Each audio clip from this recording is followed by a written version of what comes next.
שלום לכם, שמי נוגה בר ואני בעלים של מרכז החוויה הדיאלוגית. מרכז החוויה הדיאלוגית, מרכז הכשרה למנטורים מאמנים ליחסים וזוגיות. פיתחתי ידע ותרגמתי אותו לכלים פרקטיים שעושים עבודה מרשימה מאוד ומשמעותית מאוד בקליניקה ובקבוצות. ואת הידע הזה אני מלמדת כבר מזה 13 שנים במרכז ההכשרה, 43 קורסים. 43 קורסים עליהם גאוותי כמובן.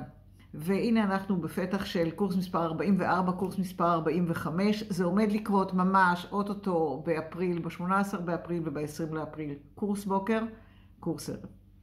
הידע הוא מתאים לזוגיות בכל השלבים שלה. מהשלב של פנויות שרוצים זוגיות, לשלב הזוגיות עצמה, איך מנהלים קונפליקט, איך חיים את משאלת הלב באופן מספק, ולשלב העצוב מכל, שלב הפרידה. כלים, ידע חשוב מאוד, איך תומכים, איך עוברים הלאה, איך הופכים את המקום המשברי הנמוך ביותר להזדמנות חיים. אז אם מעניין אתכם, ואם מסקרן אתכם, ואם הייתם רוצים להפוך את מי שאתם למקצוע, גם משמעותי וגם מפרנס, צרו עמנו קשר. תודה רבה לכם.